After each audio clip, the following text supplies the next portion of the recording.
Are you ready? Are you ready? No, not really. Oh my God. I don't. At this point, why do I bother? The last ones have not been kind, so I'm a bit nervous. I'm not gonna lie to you. But the holidays. We had holidays. You had a break. You had a lot of time. Did you get any magic cards for Christmas? No, I didn't. That might shock you. I'm aware.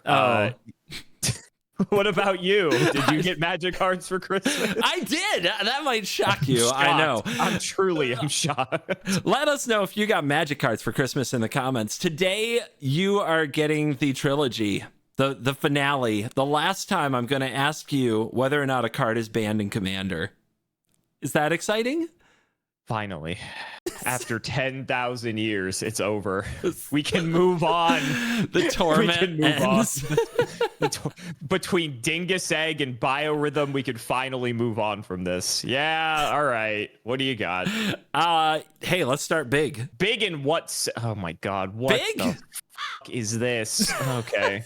Hey, you know the rules about F-bombs in the first few minutes of the video. Hey, no, we passed that point already. We're fine. You know, you can just edit it out if it's a problem. Didn't we see Emrakul before? This sounds familiar. You did. Did you show me a different one? You saw Emrakul the Aeons Torn, and you might remember, the Torn Aeons are banned in Commander. That card was 15/15. That when you cast it, you got an extra turn, and when you attacked with it, the opponent had to sacrifice 6 permanents. Okay, good to recall that. Thank you. This is the Promised End. I gotta say, this artwork is pretty insane.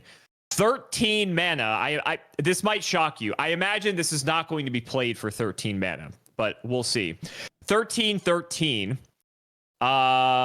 This spell costs 1 less to cast for each card type among cards in your graveyard. Card type, I am assuming that is referring to like creature, sorcery, like that. Yep. Okay. Yeah. Just making sure, because type in Yu-Gi-Oh means something different, so I wanted to clarify there. All right. When you cast this spell, you gain control of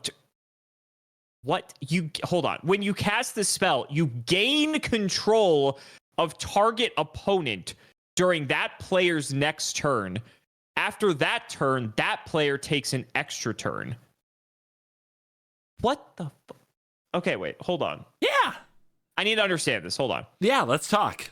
You play this, you literally gain...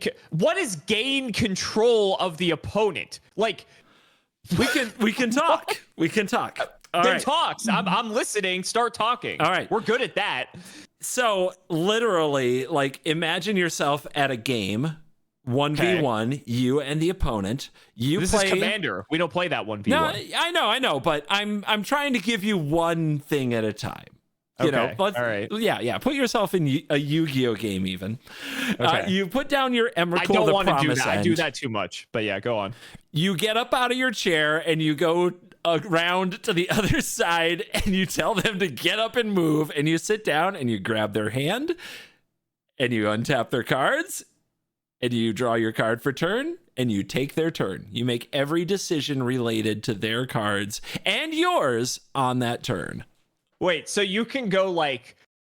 I'm just making stuff up, obviously. But you can go like tap their mana to use like a removal spell on like their own stuff. Yes. To like blow up their own stuff. If it's a legal target, like, yes.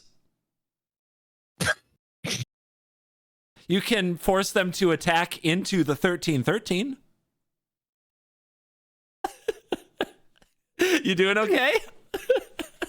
This is the craziest card I think you've ever showed me. Like, you've showed me a lot, and I've seen some crazy stuff, but like this might take the cake. This might be the craziest thing I've ever seen.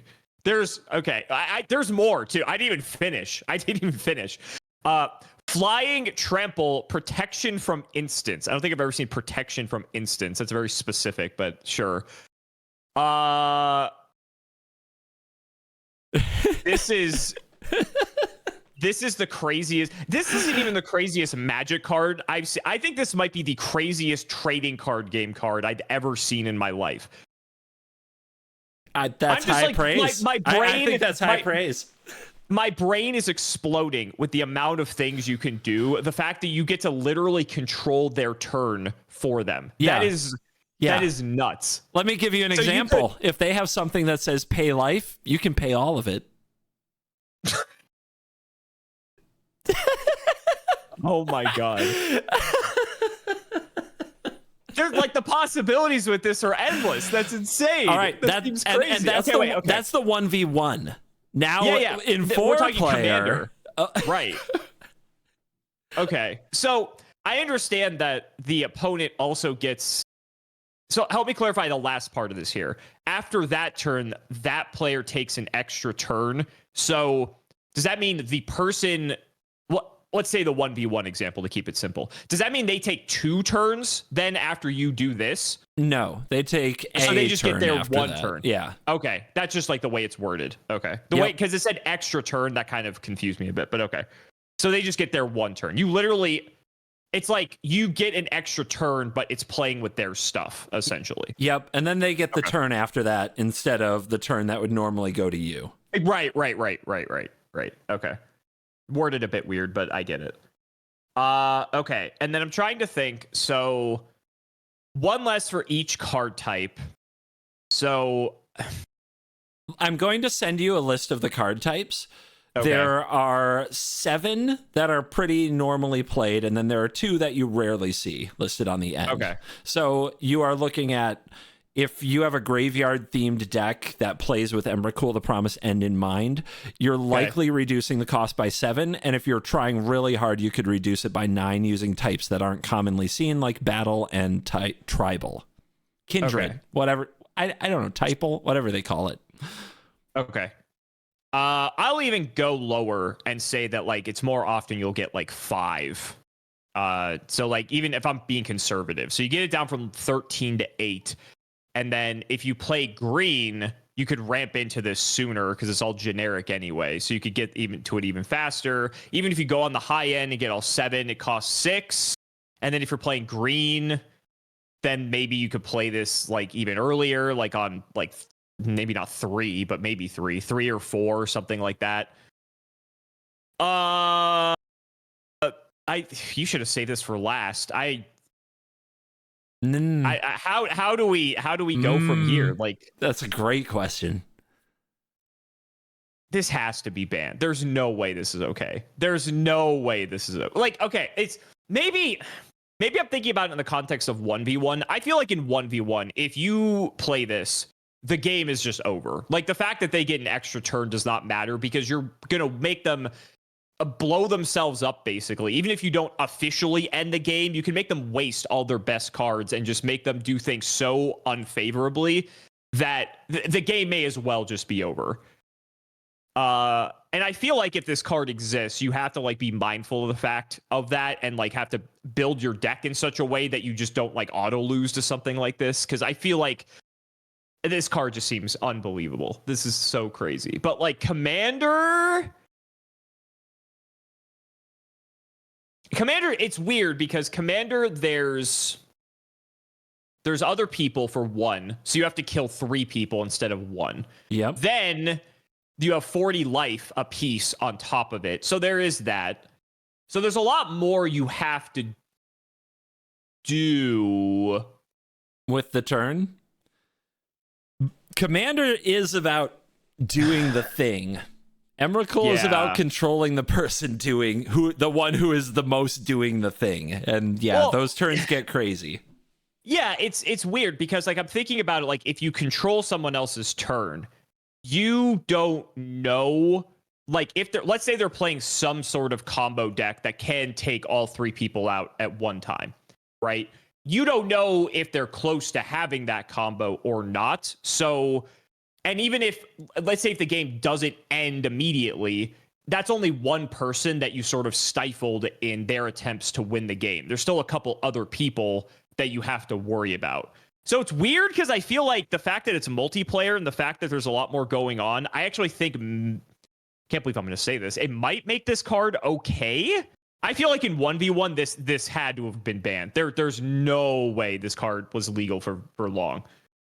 I feel like this would just literally a format would warp around this card. This just, and maybe it's just this seems like it would be a Yu-Gi-Oh card to me. Like that's and anytime I make that analysis, it seems like the card was banned.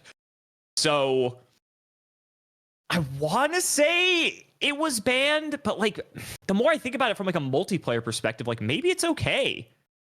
And if I give you the thumbnail right out from the first card, like so be it. But it's one of those things where it's like I'm going against my conscience, and it's like I don't know if I can in good faith say that this card wasn't banned because this card is just crazy. But there's been so many instances where you show me something and I think it's banned, and then you're like, oh, he's gonna think it's banned, so that's why I have to show it to him. That's just like the easiest bait ever. This is why we play the game. I know this is why we play the game. If this is your first video tuning into one of us, this is the result of way too much time together. Correct. The mind games, we're like 6 levels ahead of each other right now. All right. I don't know. You can't do it. I don't know if I can. I don't know if I can do it. I don't think I could do it, honestly. But that's all the more reason I think I have to. Not banned. Emrakul, the Promise End. I love this card so much. And in 1v1, it was absolutely glorious and completely banned. Banned. Okay.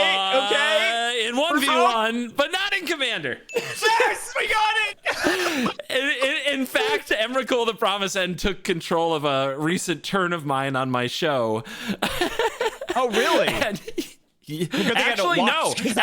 It didn't target me. It targeted the guy next to me. It is wild in Commander because in 1v1, the ability to completely decimate your opponent using their own cards was absolutely, it was disgusting. Backbreaking. Yeah. And as far as playing around it, how do you play around it? It was very hard to play around. Like you can counter it, right? That's about it. It's a cast trigger. You didn't actually ask about that. The trigger is a cast trigger. You can't stop the trigger. So you can counter the 13-13. But they still control your next turn. And see, that's like a thing that doesn't exist in Yu-Gi-Oh. Like if you countered the thing, there isn't some window where it still resolves. That's like so foreign to me. Oh yeah, okay, that's crazy. If you have a hand of like 5 counter spells, you can counter Emrakul, the Promise End, but the trigger still happens. Then that's wild. On your turn that they control, they'll like cast just anything and be like, I counter my own counter and my counter, and I counter my counter and my counter, and now you have no counter spells. It's awesome. But in Commander, this is one of the cards that more than any other, I look at it and I'm like, I can't believe we're still allowed to do this, but I will. For sure, I will. Is it like insane in Commander, or is it just like, oh, okay. Oh yeah, in competitive EDH where everybody is trying to like combo win.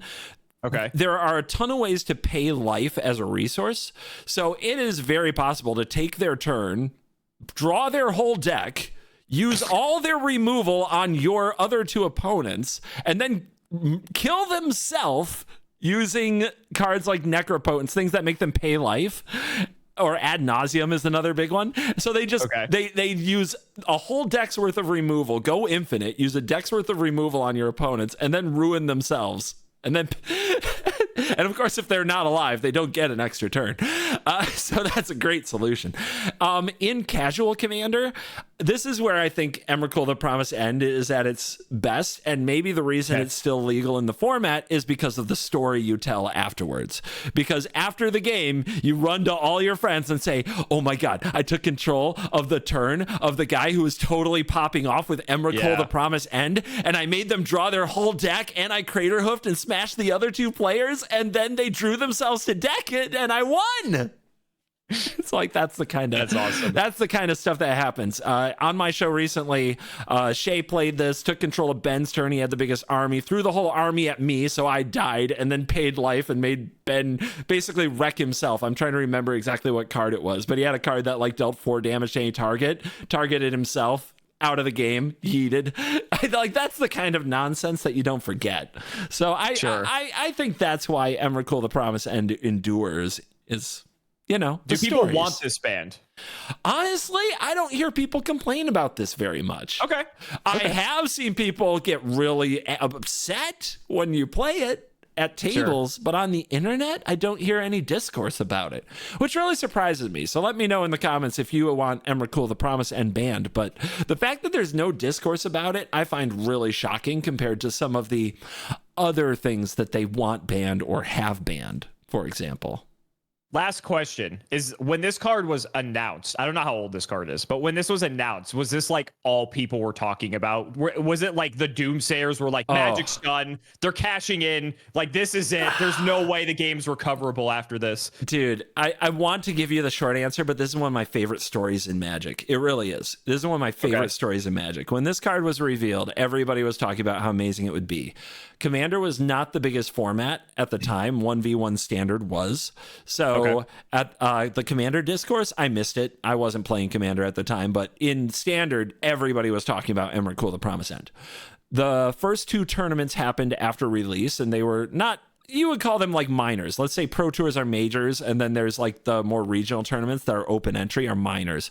There were 2 minor tournaments after this happened that no Emrakul decks in the top 8 of either one.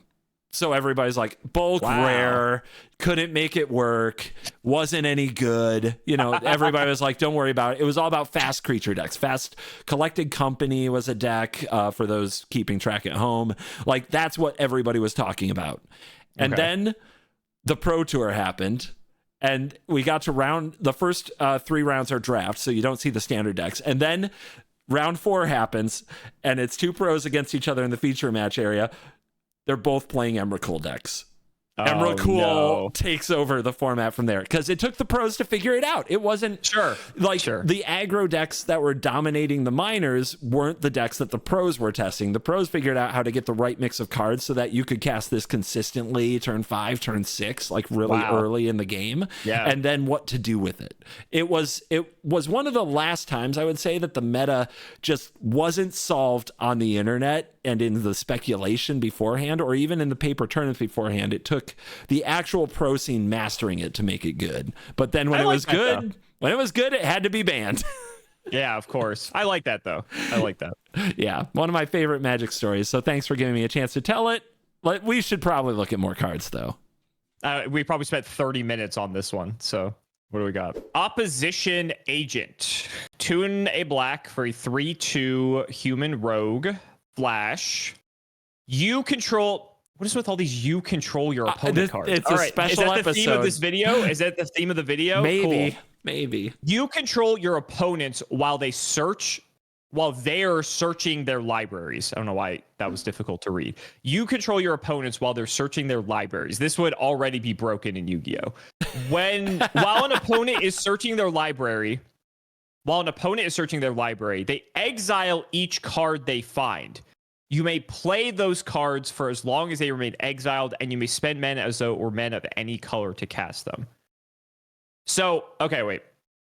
Let me understand this. So, while this is out, well, first of all, this has flash. So when they do something to go into their library, you can put this on the stack to bring it out, and now you get to control them going into their library, correct? Correct.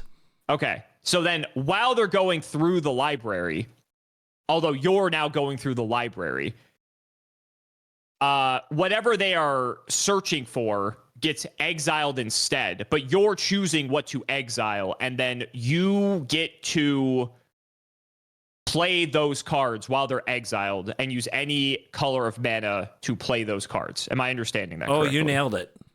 Okay, this card would be banned in Yu-Gi-Oh! In like 2 seconds. This card is nuts. So for context, for people who aren't as familiar with Yu-Gi-Oh!, while we may not draw cards very often, we have more tutors than you could possibly imagine. Every card searches another card, searches another card, searches another card. So the fact that you would have something that at instance, the Yu-Gi-Oh! Equivalent would be, this would cost nothing, first of all. Maybe they'd have some restriction on it. I don't know what, they'd have to have something though. But it would basically be like when your opponent like goes into the deck, you chain this, summon it, and then you get to go into their deck, banish whatever is a valid target for the thing that you're searching, and then you get to. That would be so broken. That would. How is this? I mean, granted, it's Magic. Your game is so different, but this is nuts. You went in on this. We're 2 cards in, and I see the holidays were kind to you with your choices for the video. I had some time. I had an extra week to think about this one. But now it's the age-old question of like, are you showing me this because you've learned enough about Yu-Gi-Oh that you would think that I think this is crazy? This is crazy. Like, this is crazy. Okay. So I need to show you some context. It's better than you think in Magic right now. Because right now you're thinking of like, well, how much do they search? We search all the time, right? These are the most But you have to pay to search. That's a big difference. These are the most popular types of lands in Magic. They're called fetch lands. Flooded Strand, pay a life, sacrifice Flooded Strand, search your library for a plains or island card, put it onto the battlefield, then shuffle. Okay. So you get to choose which one they get in that instance. Well, which one you get? Well, I'm sorry, it gets exiled. They get no land. Get it. They get no land. Right. Yeah. Okay. I just read that's not a land itself, right? It's not. You're using this to get to another land. The Flooded Strand doesn't tap for any mana on its own. You sacrifice it to go get another land. To get a land. So I get it. Okay, I see. So this can actually basically be like land destruction then, in a sense. Oh yeah, you can lock people out of land any denial, mana at all. Land denial. If all they have are fetch lands, yeah. I didn't even realize it in the context of lands. That's the fact that it's not even you're picking the worst card to give them. It's exiling the card and then you get to play it potentially. Yeah, that's right. Here's a question. If you exile a land, like say this interaction comes up, can you play their land? Yeah, so it says you may play those cards for as long as they remained exiled. If it says play and it's a land, you can play it. If it says cast those cards, you don't cast lands. Oh, because you can't cast a land. I see. So it says play, so yes, you can play it. But then you're also denying that this card... This card's insane. I thought Emrakul was insane. I think this is insane. Oh my god. This is actually a Yu-Gi-Oh card. I actually kind of wish they would print something like this, to be honest. I think this card would be infuriating, but that's what Yu-Gi-Oh is all about, is playing the most infuriating cards possible. This costs 3. Like, does that matter? It could matter. Like, maybe it's fine as a result, because like the few turns pass, you kind of get set up first. So this guy comes down. There are also Dark Ritual and mana cheats to play this turn 1. Like, Dark Ritual is 1 mana for 3 black mana. It's very common. Oh, okay. I'm already broken. This card is insane. Best Yu-Gi-Oh! I've shown you the best 2 Yu-Gi-Oh cards ever. You have, honestly, if this was printed in Yu-Gi-Oh, this would be like a $500 card. Like, I'm not even exaggerating. Like, every deck would have to play 3 of this card. It is just this card would just. I think they'd have to ban this card out of like the fact it would basically break the game for how good it would be. So what if the Yu-Gi-Oh cost was you banish your hand to play it? Banish your hand? In that case, probably not. That'd be too steep of a cost. Be interesting. It'd have to have some cost, like, to balance it in some way. If it was just free to do this, it would be way too good. Maybe you don't get the creature, right? Like, I've done the video with you where I showed you some hand traps. Maybe if you discarded it and it lasted for the turn, that would at least make it a bit more balanced, because you're losing a card. Then it stops like 1 play, then they pass. But then it's kind of just like Max C at that point. Which everyone hates that fucking card. So I don't know, man. I don't know. This one seems really good. How do you think the people at the table like not being able to search their libraries? I think this card. Okay, so I remember the philosophy of the pillars of Commander or whatever, and I feel like as soon as this card gets played, that they want to immediately just kick that person out of the house for the night, because this card seems so annoying to play against, especially if everyone's playing all these things that tutor other things, and now it's like, can't do that anymore. Oh, that seems so infuriating. I think I'm gonna say this. I'm probably wrong, and this is probably fine. I want to say this card is banned only because of the fact that this card would be so miserable and annoying for everyone to have to deal with that it creates like that negative play experience that the commander committee doesn't want to create. So I'm gonna go with that. I think it might be okay, but this card seems so insane. This card seems nuts. Is that the answer? Did I hear an answer in there? The answer was I think it's banned because it creates a negative play experience, and the rules committee doesn't seem to like negative play experiences. So that's my logic. But obviously they don't follow their own rules. So the logic is 100% sound. This card is a toxic piece of garbage that I can't believe Wizards made this for a Commander product. This was printed. And it's legal. This was printed in Commander Legends. And it's a Commander exclusive card. Yes, it was made for the Commander format by Wizards of the Coast in their Commander Legends product. The same product that gave us Hull Breacher, which you might remember from a previous video that you said was one of the more busted cards you've ever seen. And Hull Breacher, do you remember? That was banned, right? It was banned. It was banned. Okay. And in the same set, we got Opposition Agent, which is still 100% legal. Oh, man.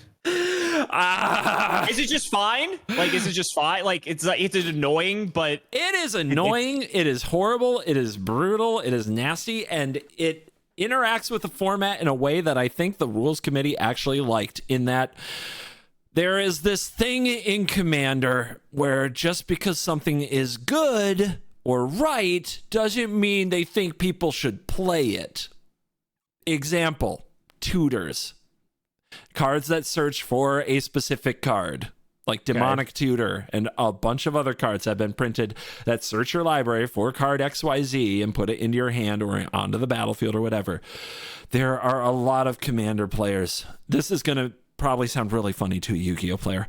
There are a lot of Commander players that think that tutors are against the spirit of the format because you're supposed to have only one of everything, and you're tutors playing are 100 card decks. You need something. Yeah, that reaction. That's the one. Oh my god. So, because there are so many people that feel this way, a lot of people in the format treat Opposition Agent like a savior. Like, this is what you get for playing tutors. Interesting. And they actually so it almost has, like, embrace it in a way. Right, I was about to say, it's almost the opposite effect of what I was thinking. That's insane. I think those people need to be... I think they might need to be checked. Yeah, they need to be checked. But it still works on fetch lands. But like, it's so weird. People hate this card. At the same time, people defend this card by being like, well, if you brought a bunch of tutors, you know, there needs to be a way to stop tutors. And there's also, if say you got your whole play group, you found 3 like-minded people, none of you like tutors, then nobody's going to play Opposition Agent because it's not any good. Right. So it's what they call the self-policing kind of problem, or the rule 0. Like, we're not playing a bunch of tutors, right? No, okay, then we can play our nice cozy decks. I don't know. But yeah, Opposition Agent is legal, is kind of fine. I think it's toxic and horrible. And whenever somebody plays it against me and I'm just playing like one of my random decks and they hit my fetch land or something, I get really mad. But I don't think they plan to ban it anytime soon. Card is here. Play Opposition Agent against CGB. Yes, you're gonna love it. I'm taking my notes. Taking my notes. Our game together is probably just gonna. It's just gonna be CDH at this point. You like all the sickest stuff, and I think that's totally cool.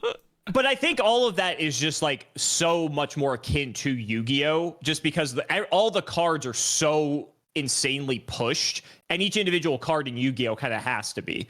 I will say your tutors in Magic are a lot stronger more often than not than ours, because a lot of your tutors say like search any card, right? Where in Yu-Gi-Oh you have to get like a specific card for a specific deck, so it's a lot more narrow. Yes, you have to pay for yours, so like there are differences in the power of tutors, but still, this card, I don't know if they should print this in Yu-Gi-Oh or if it would get banned on print if they made this in Yu-Gi-Oh. I want so bad now to see Opposition Agent and Emrakul the Promise end in Yu-Gi-Oh. I think that would be cinema. Oh god, this is an old card. That's not gonna. You've bode seen well. this card All right. before. Yeah. Have I? I think so. I don't. It Maybe? doesn't look Maybe familiar. not? So if I did, it's no. I don't Huh. think I've seen that. I've seen. What was it? I think you showed me in the price video. There was like Bazaar a of bazaar. Baghdad. You Yeah. showed me that. That's you what I showed Is you. that what you were thinking? Maybe. Is that what you were thinking? Maybe. Okay. Same set. All right. Same set. Same set? Oh, okay. I see the little like scimitar for like the set there. So maybe I don't know. Tap to I didn't read it. What is it? Get in there. Library of Alexandria. You can't complain about Yu-Gi-Oh cards. No, Library this is just of to pay you back Alexandria. for that. That's all I'm Thank doing. you. I'm paying you back. Appreciate it. Tap to add 1 colorless mana to your mana pool or draw a card from your library. You may use the card drawing ability only if you have exactly 7 cards in your hand. That's kind of neat. So colorless mana, or you get to draw if you have exactly 7 cards in your hand. Your max hand size is 7, isn't Correct. it? That's right. Okay. So you have 7. If you have this, you drop to 8. You'd have to play something to go down, or you discard, which is like fine. Graveyard second hand, right? Yeah, graveyard second hand. I mean, more so in our game. Like, I get it. Like, that seems fine, but how narrow is this? You need to have 7 cards exactly. You guys have a lot of card draw, so it's not like you can't refuel back up to 7 very quickly if you had to. But, like, do you care about just getting 1 extra card off of this? Is there, like, some dumb combo to go infinite with this? Where it's like you can like tap, untap, and then you keep having 7 cards in hand, keep drawing. I do not know of a... I guess there's a card called... I can think of a card that would do it for like 6 mana as an enchantment. But that also goes infinite with a lot of other cards a lot easier. Okay. I'm thinking of mind over matter for those wondering at home. Why is this... Okay, so now we're in the situation of why is this banned? Because the flexibility of being able to draw and versus like adding a colorless is like good, but it's so situational because you need exactly 7. And even so, drawing like an extra card in your game has a lot less value compared to like our game, for instance. So like in my mind, I read this and I think this is fine, but then the alarm bells go off of, okay, if I think this is fine, it's probably banned. And by fine, do you mean not that good? Is that what you mean? I'm really, because there's so many lands that just do things, and the fact that you draw a card, but you need exactly 7 in hand to do it. I don't know if there are other lands that draw you cards. Not really. Like not at this rate. Really? Not really. No. Okay. But even so, you need exactly 7 cards in hand, right? So yeah. Here's a weird question, I guess. Can you do this during? Can you do this at like instant speed? Yes. You can. No, it's a good question because turn 1 in Commander, you draw your card for turn because everybody draws on their first turn in Commander, unlike 1v1. And you play this and you pass the turn to somebody else, then you tap library, you draw up to 8, but you don't have to discard until the end of your next turn. So you start so then your with next a 1 turn, you card draw advantage. To 9. Yeah. Sure. Okay. And I was thinking, I'm like, is that good enough? Like getting 1 extra card over the other person? Maybe. Aside from that exact instance, I mean, I guess it's always just going to sit around on the field. Maybe there's another just dumb reason this card is banned. Like maybe it's just that, I don't know, someone lost to it, like some of the other cards you've shown me. And so that it has nothing to do with the playability of this card whatsoever. And it's just that like someone didn't like this card and they're just like, yeah, whatever, we'll ban it. You think it's fine though? I'm really struggling to see like where... I don't think like 1 extra card on turn 1 and maybe an extra card later on in the game is like that game breaking. And maybe I'm way off on this one, but I'm not seeing it. But then that's where I'm like, okay, there's a reason you're showing me this. So now I'm in the camp of either this card is bad and no one plays it because why? Or it's like fine and people play it. And it's if you get the draw, fine, but if not, who cares? Or it's banned, but it's not like banned for a reason that has anything to really do with its playability. Time to choose. I'm gonna say it's fine. Actually, no. Do I want to say that? I can feel like the Commander Rules Committee is like, I'm gonna be you. I'm gonna be you. Okay, ready? Me? Ready? I'm the okay. Okay. Library of Alexandria creates an unfair advantage to the player going first by giving them an extra card on the first turn. This is disproportionately creating a negative experience for those who don't get to draw a card on their first turn. Hence why we chose to ban it. Wow, you so nailed it. Is that your answer? Yes, I'm going to do that. Yeah. Okay, so it's banned? I'm going to go with banned, yes. It is banned. Is it really? Why? Yeah, it is. Oh, dude, I love your breakdown of everything. I'll read their reasoning, and then I will say. Wait, you said neither reasoning. I'll read it. Oh, read no, it I got you. Yeah. I will say this has been banned since the creation of the format. It hasn't been legal for a second. Not one person has gotten to use this card in Commander. Not one. And I am on a crusade. I want this card unbanned so long, but here's the explanation. Okay. Hold on. Let me get water for this. Library of Alexandria was for a long time considered the 10th piece of power in vintage play. Like those, it was banned to avoid the perceived barrier to entry, but was strong enough to be a candidate for banning even without the optics, especially in long games where the card draw yields inevitability over time. Combined with its colorless nature, allowing it to go into every deck, and the occasional difficulty for inexperienced players to realize that library is the reason they're losing, its place on the ban list is very secure. That's insane. That is actually just insane. So, translation, maybe you got all that, but just in case, what they are saying, this card was busted in 1v1, and it was busted in a 1v1 way that people didn't realize how busted it was. Like and this was very hard to get. It was in the least printed expansion set, arguably of all time. There's some new player products like Portal Kingdoms that were less printed, but Arabian Nights is definitely like 1, 2, or 3 on the least printed sets of all time. And this was a very hard to get card.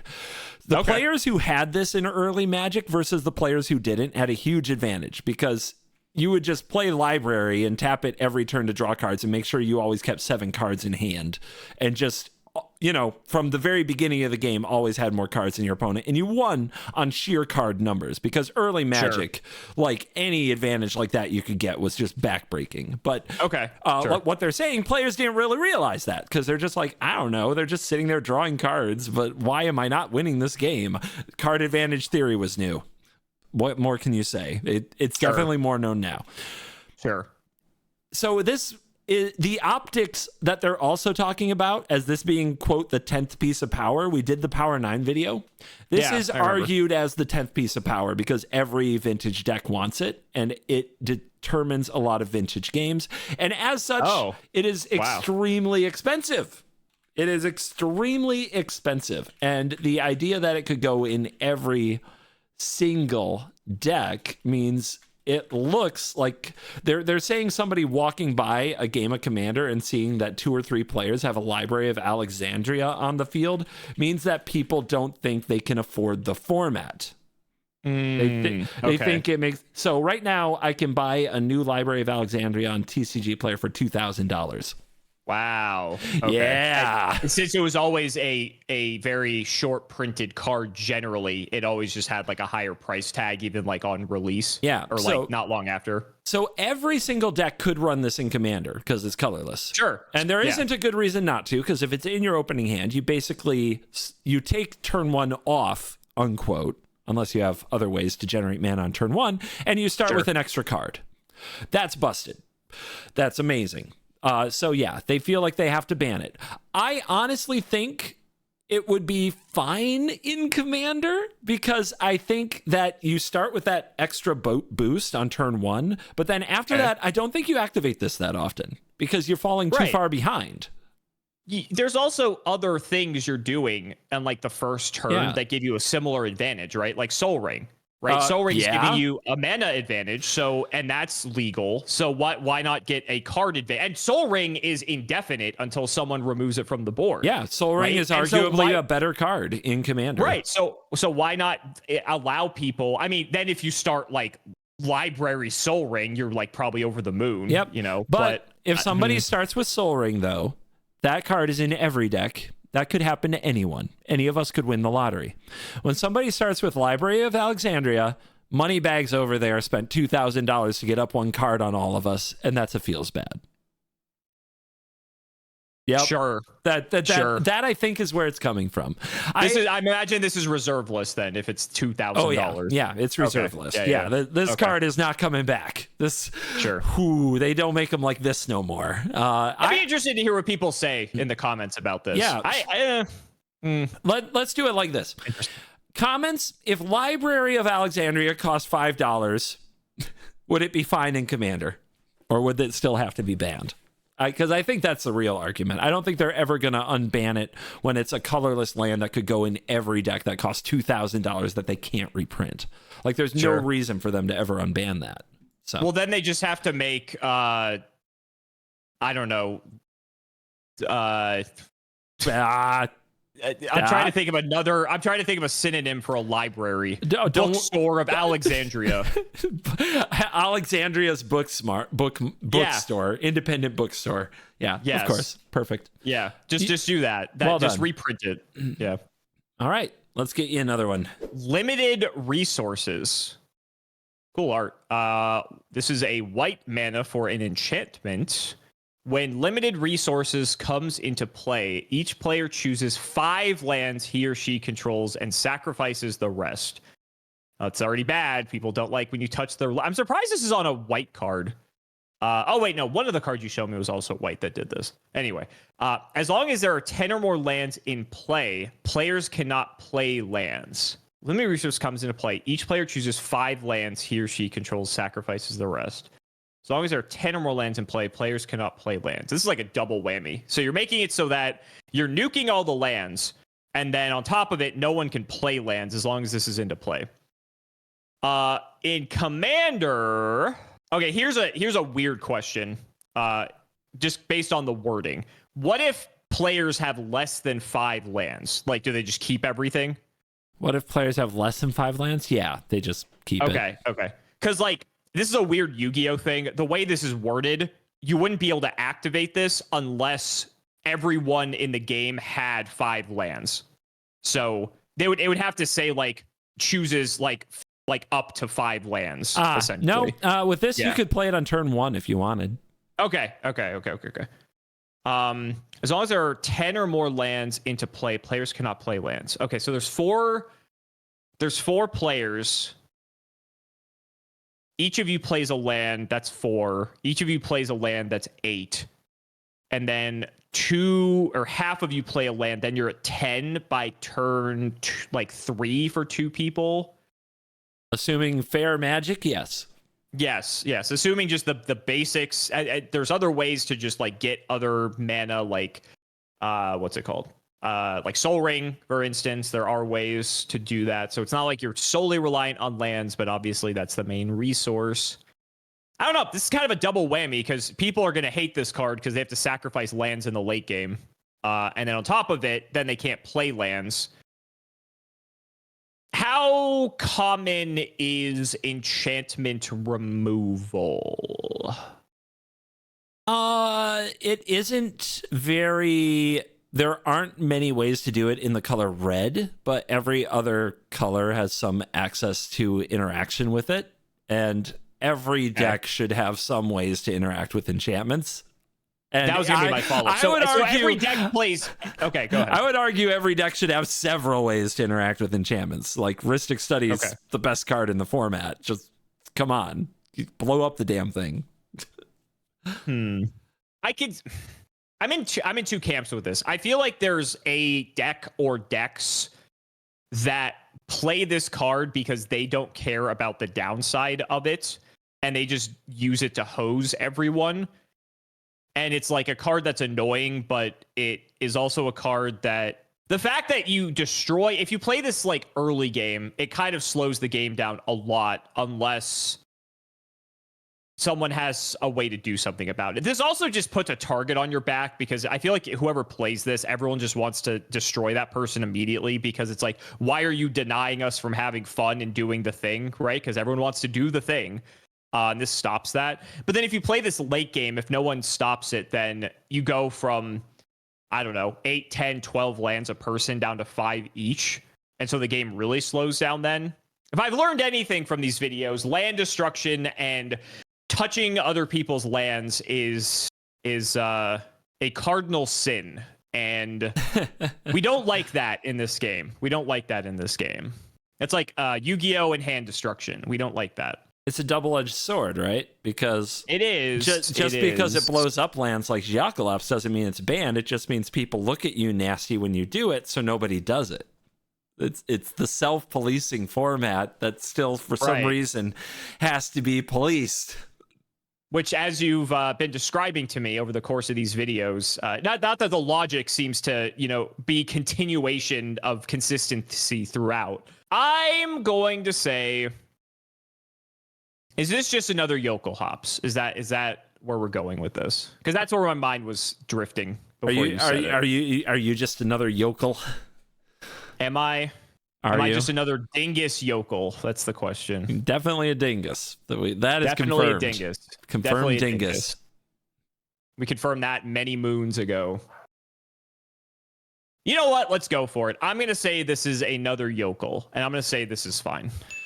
Limited resources is not banned? Yes. Oh, I'm going to enjoy reading this. Oh, boy. First printed in 1998 of June and banned in 2008. Right here, they did this for you. The very first line. Limited resources is probably the easiest card on the ban list to justify. There's no consistency. It does not scale with the number of players. So as early as turn 2, it effectively reads players can't play any more lands on a 1-mana enchantment. That's it. That's the whole explanation. We explained all of that and still came to this because can be fine, right? I agree with you. Okay, thank you. I just think it's hilarious that they're like, this is the easiest card on the ban list to justify.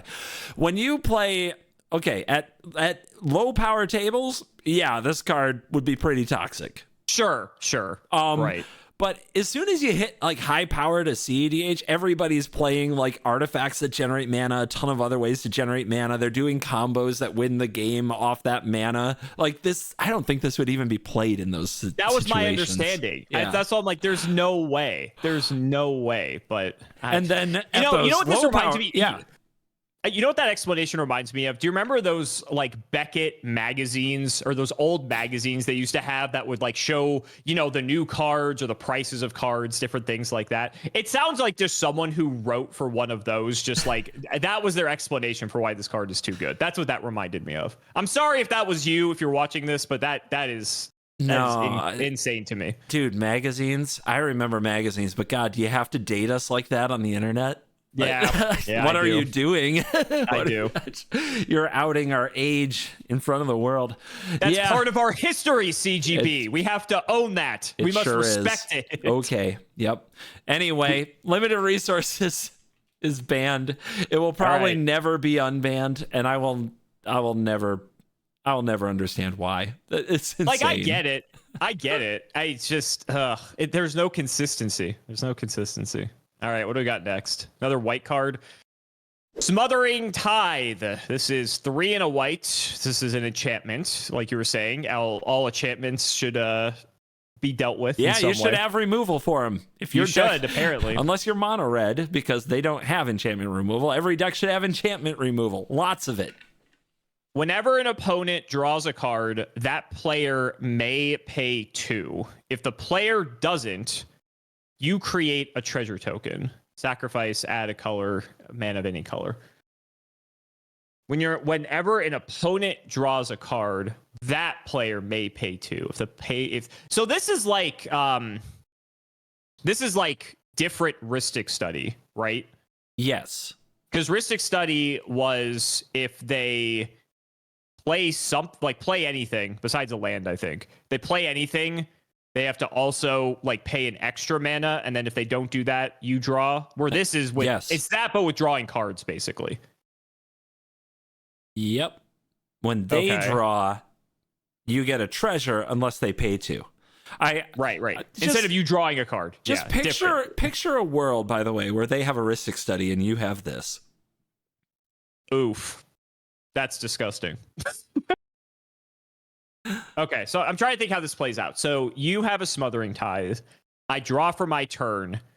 I have to pay 2, otherwise you get a treasure.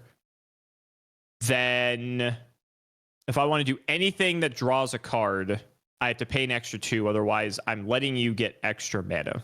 How much did Rhystic Study cost? 3 mana. 3 mana. Okay. It was 2 and a blue, wasn't it? Yep. Okay, I couldn't remember if it was 1 in a blue or 2 in a blue. So this is a little bit more expensive.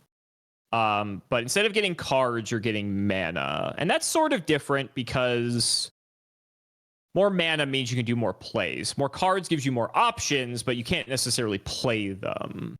This seems really good. I mean, at absolute minimum, if you play this and all 3 of your opponents, if all of they do is draw for their turn and pass, and if they don't pay 2 mana, you're getting 3 free mana to use on your next turn.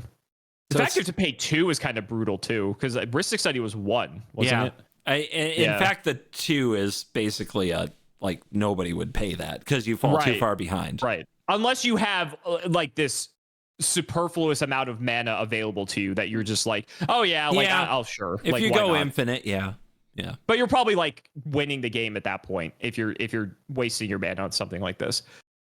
I don't have the same visceral reaction to this as I did to Rhystic Study, but I think it might just be because I'm Yu-Gi-Oh brained versus Magic brained. I still think this is good. Yeah, we have to pay for our spells, so yeah, I don't know what that's about. Mana is really good. Weird concept. But being able to give yourself that much of a boost. Let's say this is 3 and a white. Let's say if you could play this on turn 3. Let's say you have a Soul Ring and you get 2 lands. So that you play this on 3. Then you have access to, on your next turn in my little scenario, 6 mana. Then you could play a land, so you have 7. That seems pretty good if you could play something for 7 when everyone else is on 3. Assuming nobody else is drawing cards, yeah. Correct. Yeah. I'm just trying to say, I'm going by the absolute minimum this is going to do for you. And this is just going to stick around until someone does something about it too. So the amount of value over time that this generates you is insane. Even though you're probably taking the turn off to play it. But that probably doesn't matter, especially because you have 3 opponents and they're all probably playing stuff that also draws them cards outside of their draw phase. This card scales insane. I've seen Smothering Ties that generated over 100 mana. Oh, that's all? That's all? It's a lot in Magic, okay? Ha ha ha. CGB. You played your hand, you fool. You said you've seen them generate 100. That means it can't be banned because it's legal. Are you sure? No.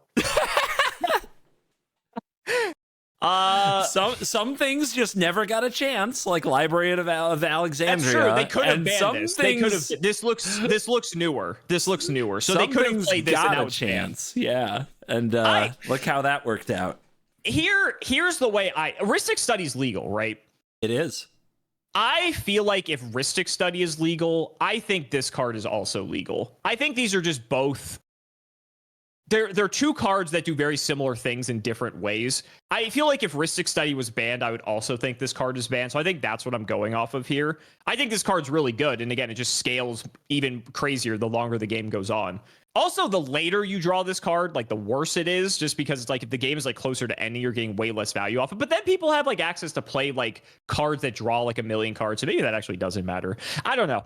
I feel like Heuristic Study is probably better than this. And maybe again, that might just be my Yu-Gi-Oh brain saying that. And so to me, if that's legal, I feel like this should be legal. So I'm going to base my decision off of that.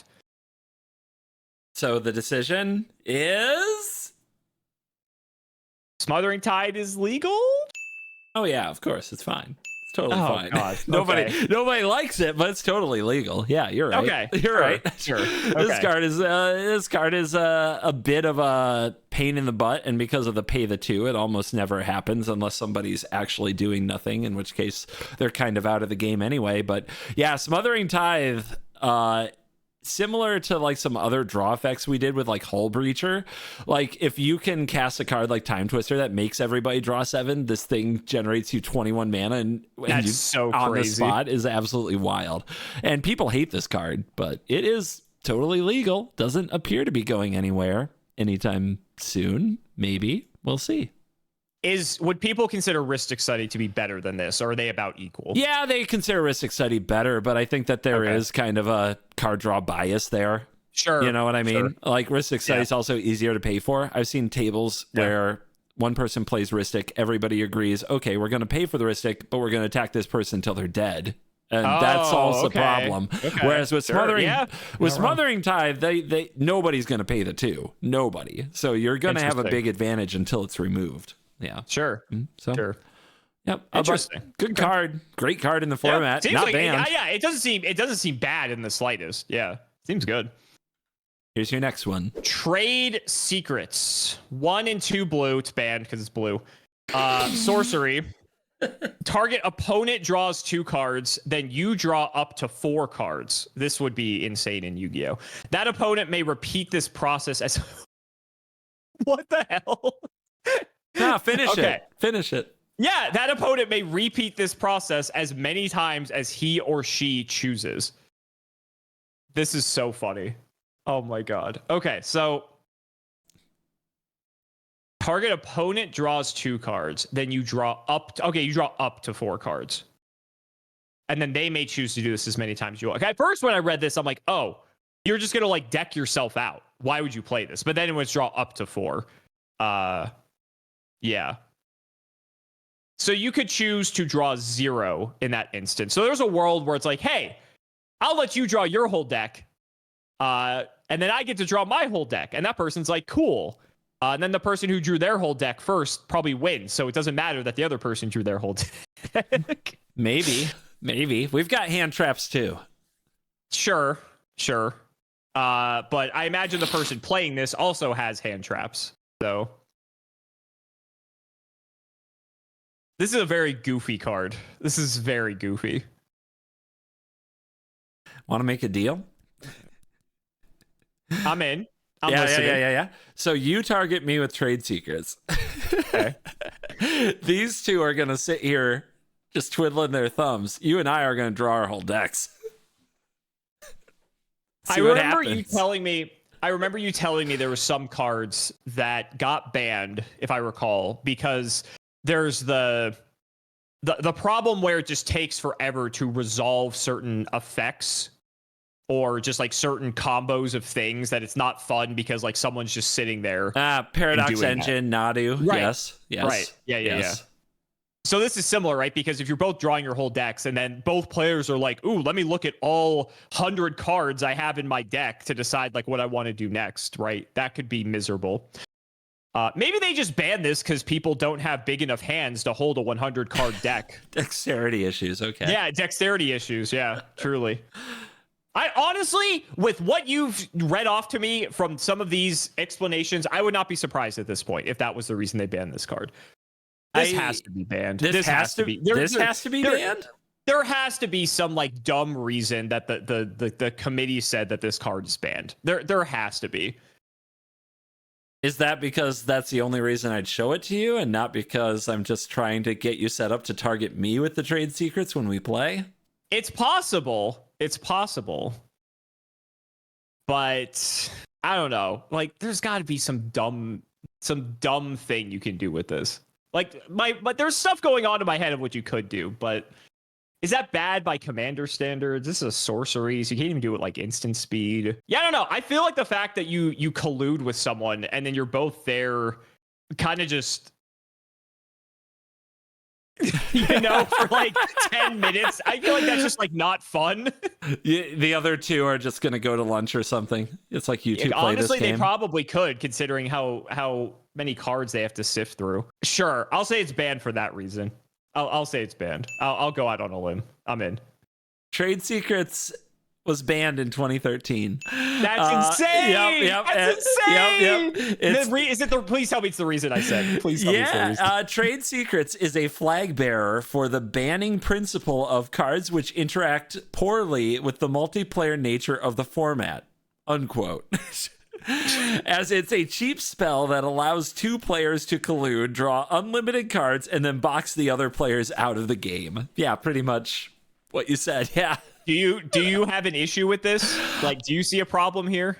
It's one of those where I think this is the case of people getting upset over what would be a small, narrow situation that would happen rarely. But that's what people do on the internet. They make up situations that they've never been in themselves that would make them so upset if they saw it that they try to prevent it from happening. So I think the scenario that everybody's going to write as what they don't want trade secrets to be is, little Jimmy goes to his first commander game and he's playing with a Spike and two other players, and the Spike targets little Jimmy as the least experienced player at the table with the weakest deck with the trade secrets and says, "You can keep going, draw more cards." Little Jimmy draws a whole bunch of cute cats and gorilla creature types and whatever Jimmy's playing. Spike draws game-winning combo, wins the game. Right. And now exactly. And then you have the two players talking to little Jimmy like, "What are you doing? Are you an idiot or something? Why would you let that happen?" Sure. I can see that. And yeah. I also feel like even if you have a table of 4 spikes, right? There is like there could be like trouble afoot. Yeah, like it would be interesting that like you let both people draw their whole decks essentially, and it's like, okay, do I have enough 0 cost things or enough like infinite mana generation that I can do my combo and stop every single way that you have in your deck and what the other two have in their hands to win the game? Yeah. If somebody at the table just isn't playing an interactive deck, they're playing a go burr, win on my turn as fast as I can deck, you can target them, but then they probably won't draw their whole deck if they're smart enough to not play into your combo. Like, that's where I actually think in a game where people know what's going on, I think Trade Secrets is an interesting card. And I think it's a hell of a gamble. It scales with player skill, I feel like. But I get it. This was obviously not designed for multiplayer, so it makes sense because, like, in the instance of it's one-on-one, both people are interacting with this card. So I guess sure. I don't know. The consistency still does not exist to me, but that's fine. Who needs consistency when you're a card game player? We want dopamine and RNG. That's what we want. And we like to draw cards, most importantly. True. You did nail it. Blue card, draws cards, is banned. Yeah, I don't know why I even thought past that. I should have just stopped it there. What the hell is this? Panoptic Mirror, 5 mana artifact, imprint, X, tap. You may remove an instant or sorcery card with converted mana cost X in your hand from the game. From your hand from the game. This is imprinted on this artifact. I imagine I'll learn what that means momentarily. At the beginning of your upkeep, you may copy an imprinted instant or sorcery card and play the copy without paying its mana cost. This costs 5. Okay, so you are an instant or sorcery card with converted mana cost X in your... So you have to pay 5 to play this. Then you have to pay whatever the cost is of the thing you want to imprint, and then you tap this, and then you have to wait an entire turn to go around to then be able to do the imprinted thing for free. And then you can keep doing that as many times as the game goes around. You're very close. I'm gonna point out, because of the way this is commonly would be used, is okay. What you would do is often play it for 5, and then when the turn comes back around, the trigger at the beginning of the upkeep goes on the stack after you untap. So you can respond to that trigger by paying, we'll say you have 5 lands, up to 5, and imprinting something then, and get that copy then. So yes, in your theory, it's 10 mana if you're imprinting a 5-cost instant or sorcery, but you can break it up over 2 turns. Sure. Okay. Is this good? What a question. I feel like this is just so many hoops to jump through. And obviously, if there's ways to cheat out things, then like maybe this is fine. But because on the surface, this just seems so slow, because you have to play the thing. And then, like, even though in the context of what you said, the turn comes back around to you, this goes on the stack, and then you can like imprint the thing and then do it.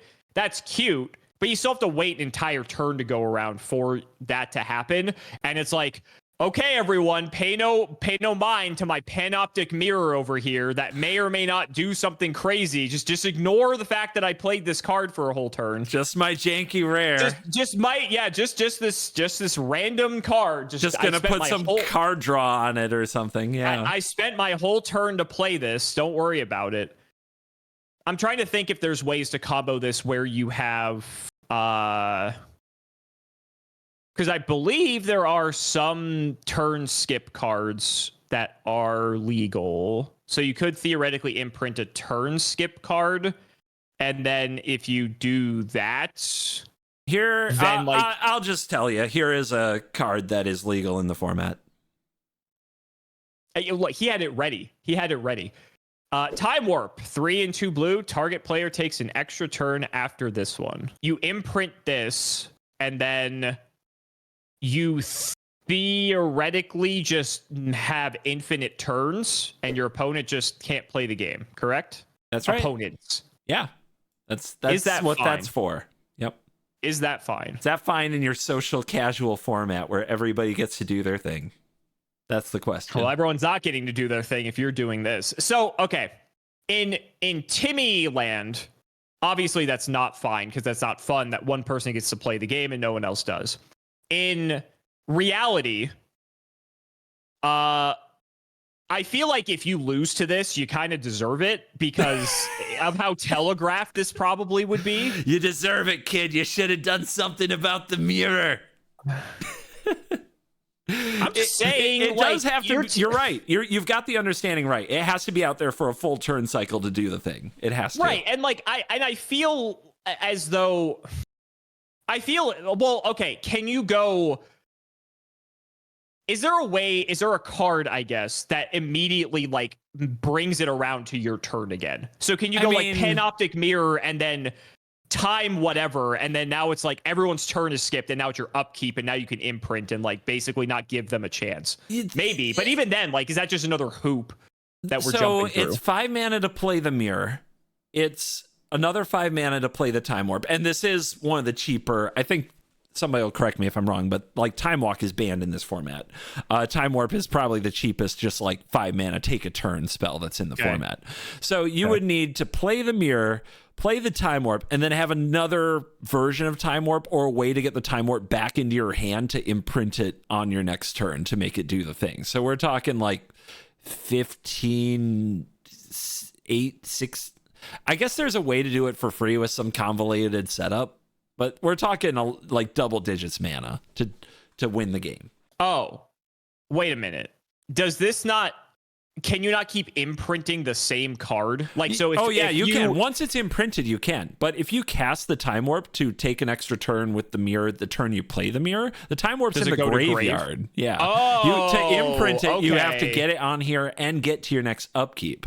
I thought it was just permanently exiled, and you could keep it like just keep activating that same time warp. Yeah. Over and over again. So for like 10 mana, you can play the mirror. Yeah. You can exile the time warp, but you don't have an extra turn that starts until the beginning of your next upkeep. So you still have to go another turn around after a 10 mana investment. This isn't bad. If you lose to this, get good. I'm sorry. Like this is so bad. I feel like there are so many better ways to do this. So okay. I mean, Panoptic Mirror was banned in 2005, and let's hear what they have to say. Wow, seeing the pain on your face is an experience. Panoptic Mirror's presence on the ban list serves to remind players that most things are fun in moderation. It was and remains banned because of the incidental, often accidental uses which lead to repetitive, boring games. Beyond the obvious extra turns combo, it's a trap for casual deck builders because it seems like a fun value engine. However, too many different 4+ mana spells when imprinted will grind the game to a halt, such as Wraths, board wipes, Tutors, discard effects. Even card draw can yield insurmountable advantage and lock up the game. They know about the extra turn combo, but they're scared that a casual player is going to imprint a board wipe on this. Do you agree with this? No! Okay. This is so bad, dude. Thank you. No! God, there are so many cards that have a similar, not as blatant an effect, not as easy. Like this is kind of easy mode, but there are so many artifacts and enchantments that you drop for like 5 mana. And if it gets back to you, if your deck is built properly, you're going to win. Like but those get removed. Those get you targeted. Those get you destroyed. And a lot of them are legal. Yeah. And I think that a reason that they stay legal and that they're fine is because there's a lot more variety in those things. Think of like untapping with a doubling season in play or untapping with a Mirari's Wake in play. These are cards that double your mana or double your something, right? And you usually win after you untap with those, but it's not clear how. With the mirror, it's the everything again that this one I think sits at the top of the mountain of the I don't like that card, so it's banned. Yeah. That's what it sounds like to me. Like when they're talking about how did they word it? Incidental or like infrequent. There was like some specific language. Incidental, often accidental uses that lead to repetitive, boring games.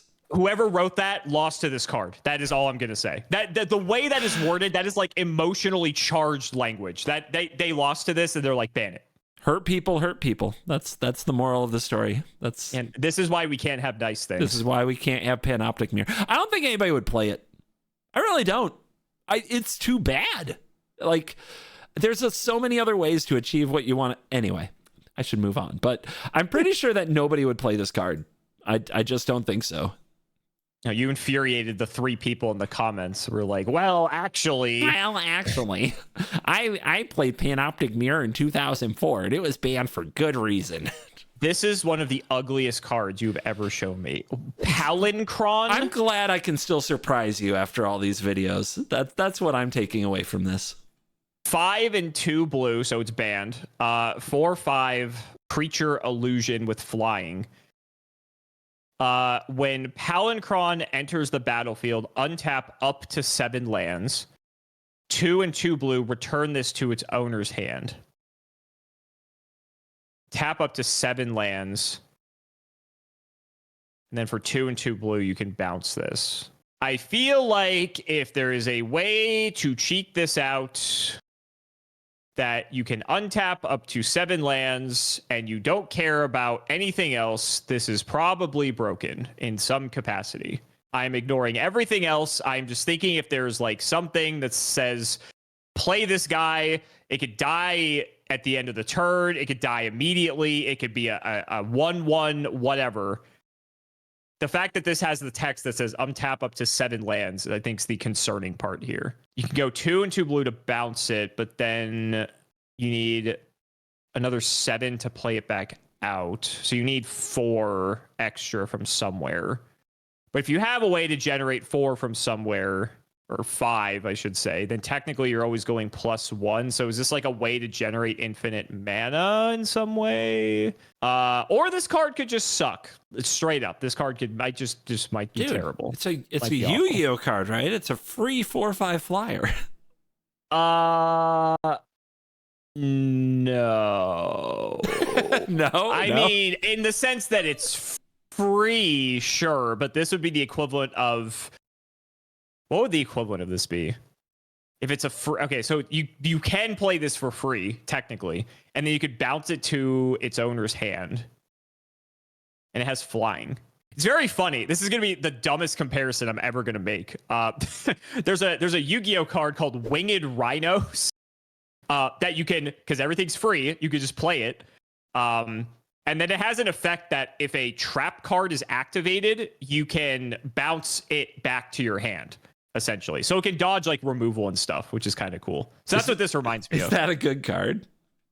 Not really. Okay. But and obviously it's not like exactly the same. It is kind of funny that this has flying and that thing is Winged Rhinos, but yeah, rhinos fly naturally. Yeah, it's part of a retro format.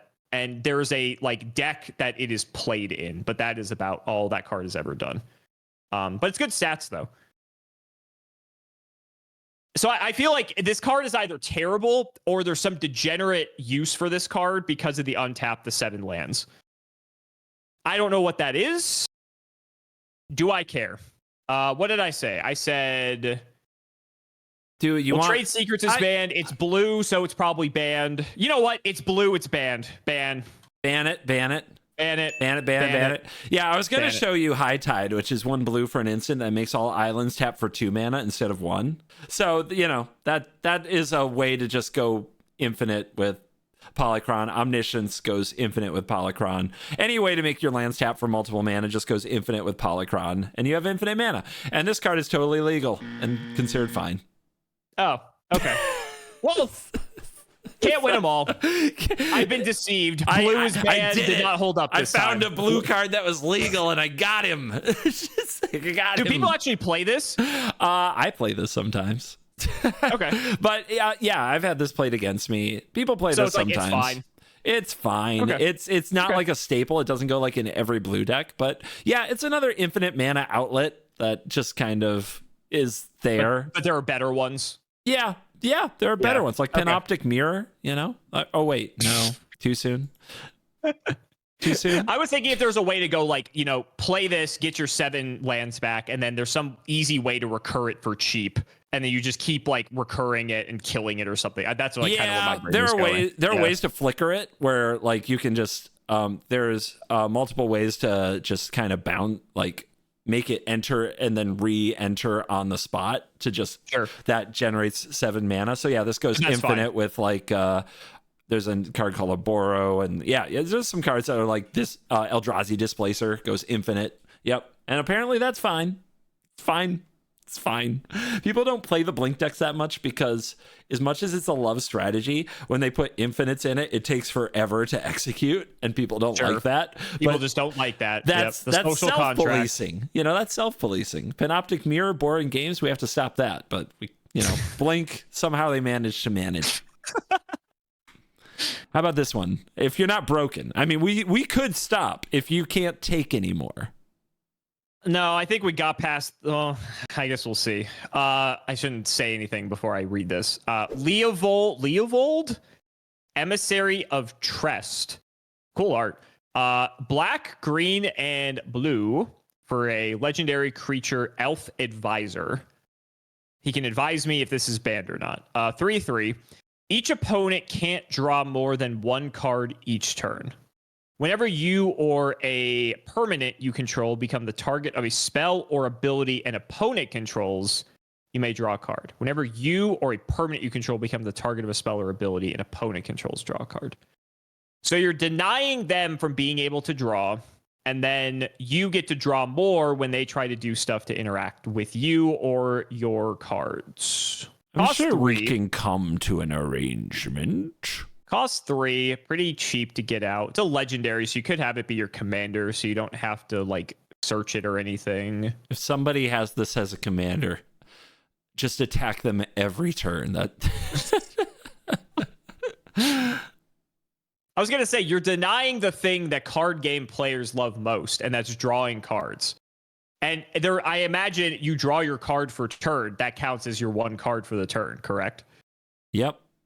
Yep. So I imagine people don't like that. If we're talking about like negative play experience, I imagine this card people do not like, because people really, really like drawing cards. And then the fact that if they want to interact with your stuff, then you get to draw and they don't. That's like doubly infuriating, right? Because it's like, not only do they not get to do it, you get to do it more. How annoying is that? I mean, I feel on like one hand, it shuts down those Ristic studies and those trade secret conspiracies. I feel like in this format, especially because everyone has 100 card decks, everyone's trying to play a bunch of card draw to actually get to the cards. This doesn't stop tutors, correct? Tutors are still fine? Tutors are fine. Okay. Just want to clarify. It's that legal opposition agent you have to have for those degenerates. Mm-hmm.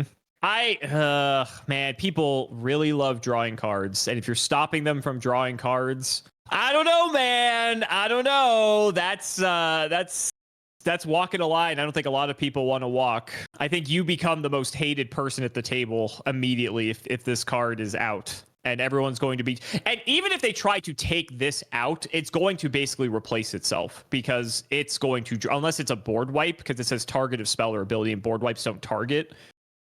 So... Even if you do remove it, you just get something to replace it. And then on top of it, if it's your commander, you could just play it back out again, which is even more infuriating. I think the fact that this is your commander could make this extremely oppressive. Maybe you still play it anyway, but the fact that it's just like always there, right? And then you just go, like, you have to pay 2 more each time. So it gets progressively harder to play it. And then if they just kill it again, it costs 2 more than the last time. So you don't even get to cast all those cards you draw if you're too busy playing your commander. Yeah, but see, you've already won the mental game. You've already exerted your authority that no one else is playing the game that they want to play. And I imagine if you're playing this asshole, you're going to probably play a bunch of other cards that make their life miserable too, right? I get what I love about it is nobody, like, there are some of these commanders that are just so toxic that when somebody like points the removal spell at it or does something mean to it, you can't even defend yourself. Because most of the time in Commander is all about don't target my thing. I'm not doing anything to you. I'm not doing anything bad. This card has no defense. I imagine a world where you play this and like Ristic Study and just a bunch of other things that make people's lives miserable, and everyone just wants to stop being your friend and never play Magic with you again. Which is exactly what the Commander Committee does not want. So I think all they want are friends. Correct. I think people got really annoyed by this card. So I am going to say maybe it's fine. I don't know. I'm going to say this card pissed people off. I'm going to say that this card is just really annoying. Also, you talk about the fact you have to pay extra for the commander. You're also in green, so you're kind of making up for that anyway. Before you answer, what's a better card, this or Opposition Agent? From like a Yu-Gi-Oh perspective, Opposition Agent is way better. But that's just because our games are so different. We don't have a ton of card draw. The games are a lot faster. Opposition Agent has flash. There's just a lot of things that make Opposition Agent, for us, a better card. I think one thing that's really leading this decision is the fact that this could be your commander. Opposition Agent isn't your commander. And the fact that, like I said, you could just keep playing this guy over and over and over again, I think would just really piss people off.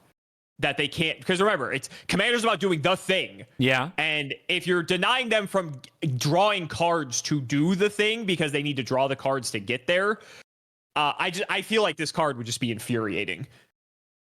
So I think that's where I'm falling on this one.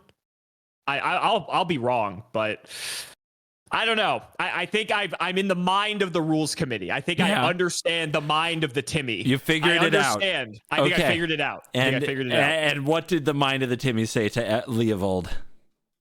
They said, ban him! Banish him! And so they did in 2017. Nice job. Leovold, as a commander, creates an environment of asymmetric resource denial in the early game. Its second ability protects itself and other resource denial pieces in play. And its first ability easily combines with several other cards to strip opponents' hands and keep them empty. So there's a lot of the wheel effects. Each opponent like discards their hand and draws 7, except they don't draw 7. Only you draw 7. Oh, I didn't even think about that. And then they have That's no crazy. hand. Yeah. It's very mean.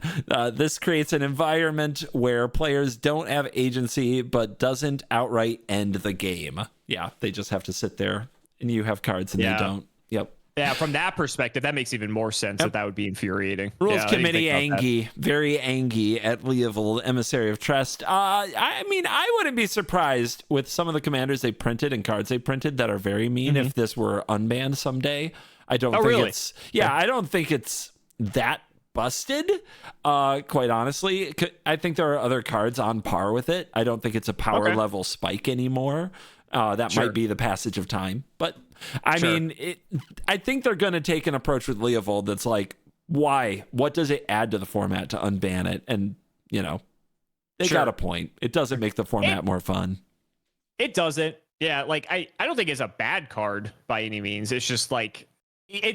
what's a good example? It's a card that it's not super flashy or anything. I think it's just like a generally good, like just generally very strong card for what it does. And it's not a bad thing necessarily, but you know, we're all about positive emotion and not making people angry because we want people to keep playing our game. So they buy shiny cardboard, right? Yes, absolutely. And do you feel now like you fully grasp 3 videos going over the absolute craziness of the commander ban list? Do you feel like you've got this?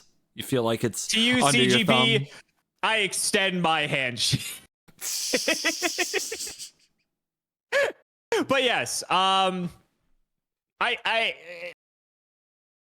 sort of, I feel like you've done a good job explaining like what commander players are looking for in an experience, but I feel like the rules committee has their own ideas for what they feel like should be in that experience versus what people actually want.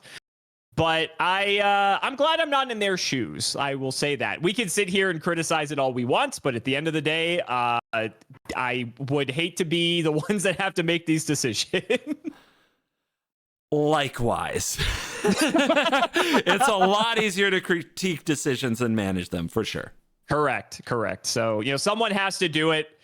We can sit here and make fun, but it's interesting. It's interesting. That's content creator privilege.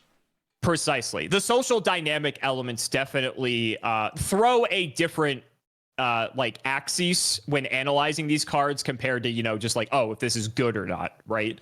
And I think that makes it interesting, especially when you like throw in multiplayer and, you know, just kind of what people are looking for in the game. It's fascinating. I can't wait to work on a commander deck with you and just try to find the most busted, legal, toxic things that you want to do to players. Hey, you can't spoil what might be coming in the future, buddy. You can't let them know.